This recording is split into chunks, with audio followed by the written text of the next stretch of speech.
The scripture for this morning will be read from 2 Corinthians chapter 12, verses 9 and 10. That's 2 Corinthians 12, verse 9 and 10. And it reads, "But he said to me, my grace is sufficient for you, for my power is made perfect in weakness. Therefore, I will boast all the more gladly of my weaknesses, so that the power of Christ may rest upon me. For the sake of Christ, then, I am content with weaknesses, insults, hardships, persecutions, and calamities. For when I am weak, then I am strong."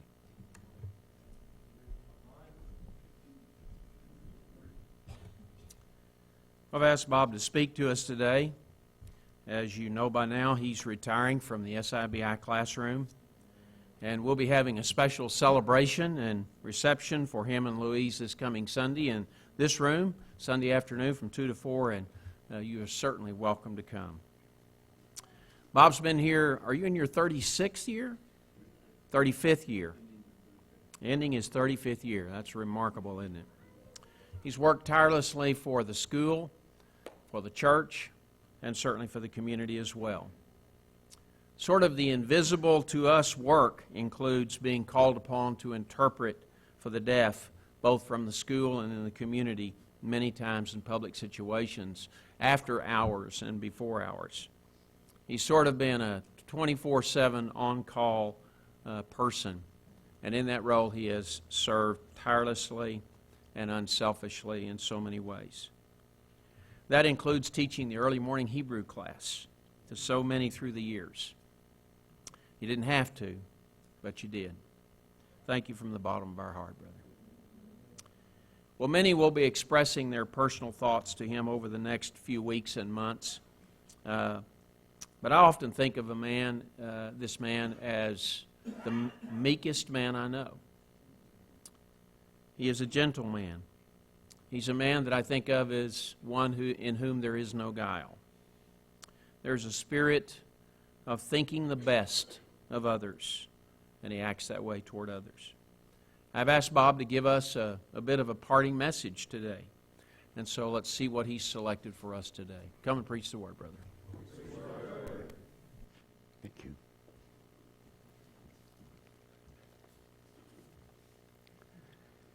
Jesus, in talking to the churches in Revelation, especially Laodicea, he said this: cold is better than lukewarm. I can understand hot. Cold is better than lukewarm.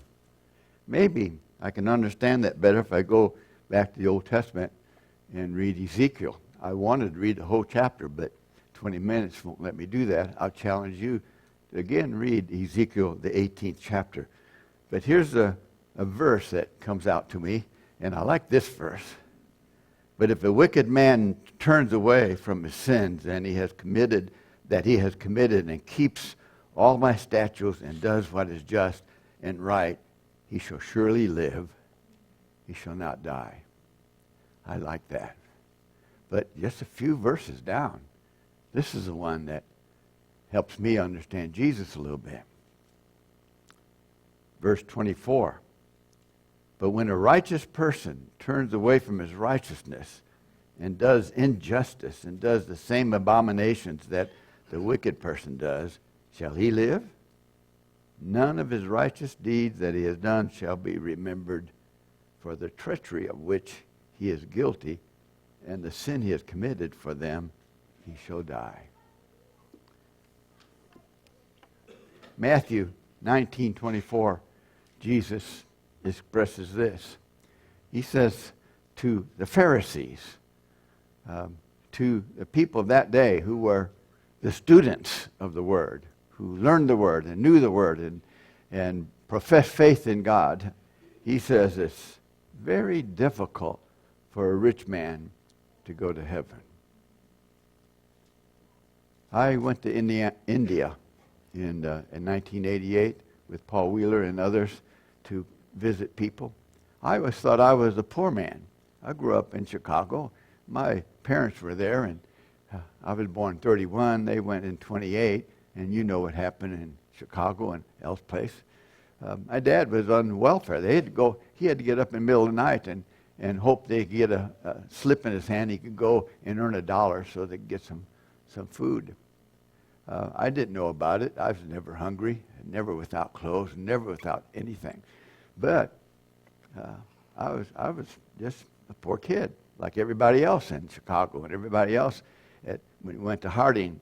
I just felt, we were just lucky to be in America. I went to India and I looked around and I found out I was rich.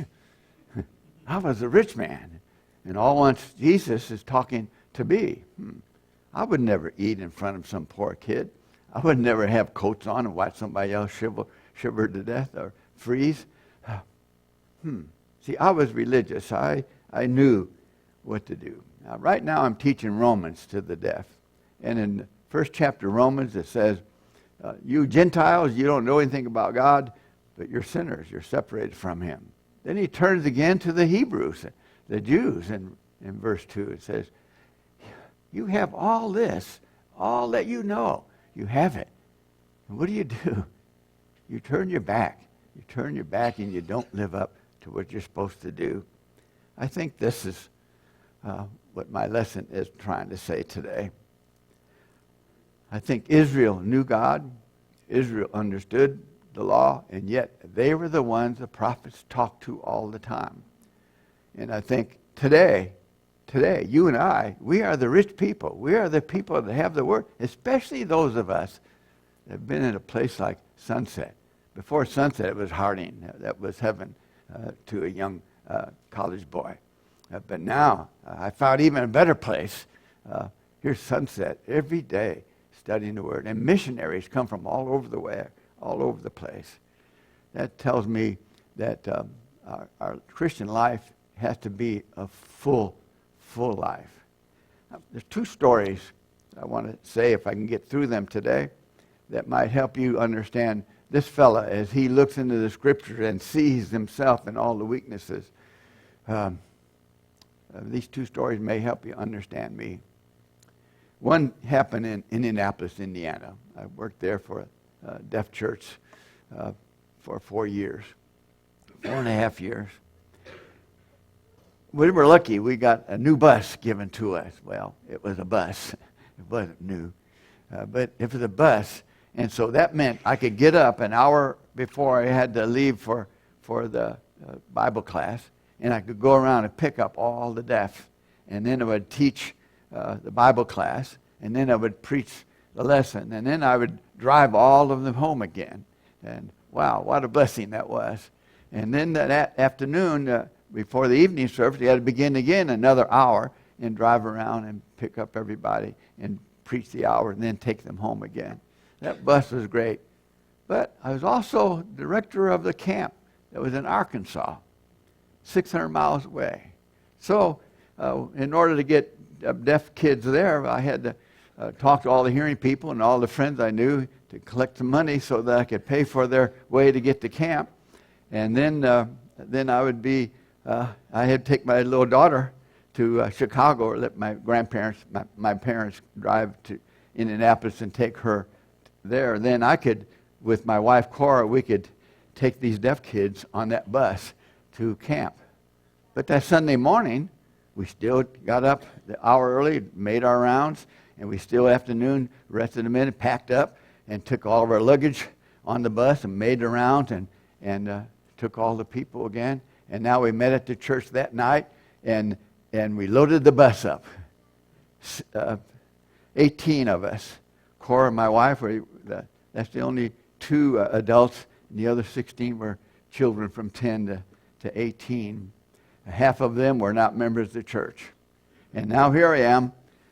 This shows the ignorance of a young preacher. Now I'm ready to take off at 10 o'clock at night, and I was going to go 600 miles to Searcy, Arkansas. That was what preachers do, you know. And so we got in this bus, and we drove 80 miles, and I heard something going like that. I didn't know what that was, so I was afraid to turn it off. I pulled in a gas station, and The man looked at it and said, "Can you do anything about that?" We go, "I can do that." Okay. So he worked on that old car all night. And early in the morning, he said, "Well, you're ready to go." We got in, went a little ways, and so I decided I best do something about this. And drove off into a nearby city called Mount Carmel, Illinois. And I went straight to the factory, the dealership, and pulled in and says, "I have this load of children. I have no money, but I will pay for this, but I need this bus fixed." And the mechanic said, "Yeah, I think I can take care of that." I said, "Well, do you have a Church of Christ in town?" He said, "Yes, I'm a member." And I said, "I'd like to see if we could sleep in the building while you're working this old bus." And he said, "Sure, we're having a gospel meeting tonight." I said, "Oh, wow, that's great." So we got to the church building, and I introduced myself, and I got up and interpreted for all these kids. And the people began to come around and give me money. Oh, wow, isn't that nice? So we had a gospel meeting, and the kids were able to learn something, and I learned a whole lot about faithful Christians, and I collected $125 that night. Wow. And so, then we didn't have to sleep in the church house. They let us, they took us in their homes. Now, I had all these young kids, and they all went to different homes, and they had a picnic for us the next day on Monday. I'm the director of camp, and camp starts that morning, but I'm in Mount Carmel, Illinois, with all these kids spread out all over the community, and on Monday we had a picnic. They cooked for us, and we played games, and the bus wasn't ready. Oh, we had to spend another night. So we had to go back to the church and interpret again. I collected another $125, and I had my $250 to pay for the bus. I didn't have to call anybody, didn't have any extra money, but my bus was paid for, and we got on our bus, and we whizzed on to Searcy, Arkansas. We were the heroes arriving 2 days late for camp, and what a great camp. See, when you're ignorant and you don't know any better, what a difference here. Last weekend, Sunset young people went to LTC. Boy, they get up early on a Friday morning, have a bus driver, and the bus, you can't take somebody with you to drive. You have to have some sleep. See, I didn't know that when I was in the 20s. I could drive all night.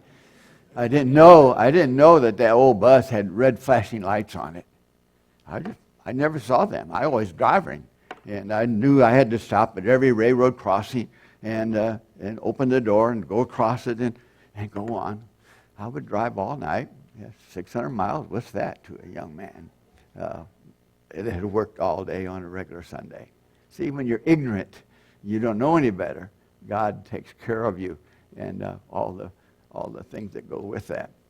I learned what Paul meant. He talked about a thorn. Well, he knew what his weakness was. I just didn't know any better, and God took care of that. But there's one thing I did know. This is my second story. I did know that money, that preachers need to be careful with money. And so I took care of my money. If I made $100 a week, we lived on $100 a week. We always had our 10% to put in church. We always saved a little bit for emergency. And that was my pattern. And I just continued doing that until here. Just 1 year before I moved to Sunset, my wife, Cora, came down with breast cancer. Oh, well, that's something new. And that was quite a challenge. This is something I couldn't control. Here, she came, and I talked to Klein. I said, my wife has cancer, so I need to continue the insurance I have. I couldn't transfer, and so I took care of my finances. But that's a tough disease, and little by little she got worse and worse, and put something in her arm to make her sick for a week that would keep her going for a couple of weeks. But every time they put that needle on her arm, it cost $800. I was paying it $400 a month on my $2,500 a month salary, and my insurance should be taking care of that, but it wasn't paying anything. debts began to build up. And pretty soon, I remember going into the hospital here and say, I'm paying my insurance and you keep giving me bills. What can I do? I'm now helpless. And, you know, some people people began to give me money to help me pay hospital bills. I remember getting a big check from a friend of mine, a member of the church here. And then one day, I saw that person. I was walking in the basement downstairs, and I met him. I said, thank you, thank you. He said, here, come here. He took me into the basement where the AIM room is, and he sat down and wrote a check for $1,500 and gave it to me. I've had people give me $5, $10. I've given people $25, but $1,500? What do I know? See, I learned from Mount Carmel, Illinois, that the church is the church. They take care of you. And for an ignorant preacher that doesn't know any better than to drive all night with 18 young people, 16 young people, that he has no permission to put them in strange houses. He had no permissions to take them to doctors and whatever. We had it for camp, but we didn't have it on the way. But all the responsibilities, I was too ignorant, and God took care of me on that. But the money thing, that hurt my pride. That tells me, you can't do it, Bob. And so that's why I had Jason read those two verses. It says, I'm there. And that's when I felt God really stepping in. It had to be. If God could send Moses to meet Aaron, and they could meet wandering thousands of miles, and they meet in the right place. If God could take care of Joseph, and he could learn through all of his turmoils that God is behind, surely God can take care of a dumb preacher, and he can take care of a financial matter in a special way. Finally, Arizona took care of a $30,000 debt, and I lived through that. All that to say, young men and young women, when you get out to work, God's there, and your weakest time is stay with him. We are poor people. We are weak people. But when we focus everything we can on the Lord's work, then he's going to be there for us. And we don't have to worry about how much we do. We just have to make sure that we are doing using the best we have, the best we can do. There's a few other lessons that I want to add to this, and that is one of the best things I've ever done is get involved in the community that I lived in Indianapolis, first in Maywood, and Indianapolis also before that. But Maywood, where it became very evident to me that going to the school and becoming a part of the advisory board there, that really helped. When they wanted to show a film on sex, they came to Cora and I, and they asked me and asked us to evaluate the film. And we looked at that, and he said, I don't think I want our children to see this film. And they never used it. Because we were involved in the community there, the teachers knew us. They also had a religious release time class in California. The 4th and 5th and 6th grade could be released out of school, and you could walk them to your congregation. I started in the Nazarene because that's where they were going before. When they asked me to teach that class, I said, okay. And I taught that class the same thing I teach anywhere, just taught the Bible. As long as I can teach the Bible, I teach these 4th and 5th and 6th graders. I did that in a Mormon church. I did that in a Baptist church. I did in a Nazarene church. Finally, I could bring them to our own congregation that was just a block away. And did that for many years. That got me into the school system. But the other thing that helped me with the deaf was becoming a professional interpreter. I think I met more people outside of the church. I always met people in church, but that let me be a servant to the deaf people in the community. And many people I converted, I met through that interpreting thing. So that's something that I would encourage all young people to get very much involved in the community, to find services. I think our brother Gibby told us about that a couple of days ago, how important it is to be involved in some way of service. I also found out that I needed to work very close to elders. I had an elder in Indianapolis who smoked, and yet he was an elder. And my wife would say, "You can't come in the house, I'm expecting." And he respected that. That elder also was very narrow-minded. He said he would not ever allow film strip being used in the church house. That's just movies. He's against movies. I love that man, and I've never made an issue over that. 2 or 3 years later, we went up to Kokomo, and Billy Level came to town and used a film strip and showed it in the sermon, and Brother Kuntz came out and said, "Wow, that is a good way to teach." So, yeah. So I learned that no matter what the elder's attitude is, you can change them if you just be patient and love them and work with them. And he became a very, very good supporter of the deaf. And when I went to the eldership in California, they were similar. They had some problems. One of the elders had a hot temper before he became an elder. And he had some language that made slurs against the Negro race or the black. With the deaf, there's no black and white. With the deaf, it's deaf or hearing. Hearing are the enemies, and the deaf are the deaf power. They never saw color. But the deaf are huggers. And in that congregation in California, we had black and white hugging each other, and the white looking, what's going on here? And before long, they were hugging each other with us. We helped teach the very strong church full of people from South in that church, and they learned to love all colors and see no things. So the elders became very good friends, and I learned that when you're close to the elders and you're with them and giving and taking, they will stand by you and help you. So you need to get involved with them and serve that way. Because I was a deaf preacher, I was full-time, and we had hearing preachers that would come in. And I had some influence one time. There was a man named Howard White that was at Pepperdine, and he was looking for a place to preach, and he told Maywood he would like to come there. I had a friend, White Jones, on the staff at Pepperdine. He got a call from me. He said, "You need to talk to the elders about Howard White."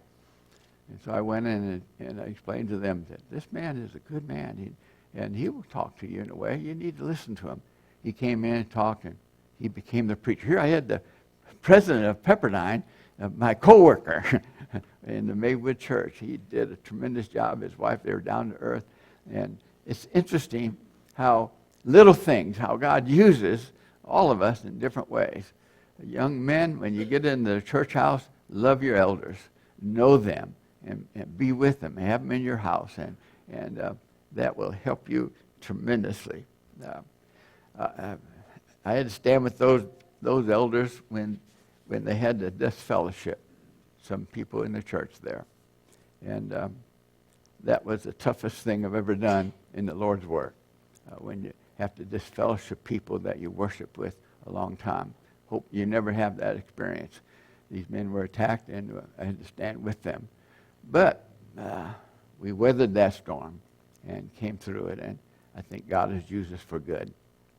Time to end. Those are some stories that may help you understand my heart, how God takes care of you when you don't know the answers, and when you get old and you think you know how to do things, He still steps in and helps you. I believe the Bible really talks to you in every page. The hardest thing for me is the fact I've grown up in the church, and every page talks to me because of that. I don't understand how sometimes we look at religious people like the Pharisees, how we began to judge others like the Pharisees did, and yet they were the ones that were criticized the most. And I think you and I here at Sunset, we need to really be careful. That's the one that hits me in the face every time I read Jesus, every time I read the apostles, and every time I read the Old Testament. They were God's people, and yet they were the ones that God was talking to the most. Look at yourself. Are you reflecting God? Are you reflecting God in the way you need to? God takes care of our ignorance. But when we look at ourselves and begin to build ourselves up and are judging others according to our standards and rules, see, I'm a tie-wearing man, and I think the Lord's Supper ought to be served with everybody wearing suit and ties. I think, I grew up in that era. That's my way. And all at once, everything changes around me. And I need to learn, and I have learned, I think, to look and see that this is a changing culture, that we need to not be so fast to judge the people around us, even those religious people who are trying like us, trying like we to preach the Word. Let's read this Word. Let's look at ourselves in every page, and let's continually seek God's pleasure. God will help us when we can't help ourselves, and God will lift us up and do wonderful things through us if we just forget ourselves.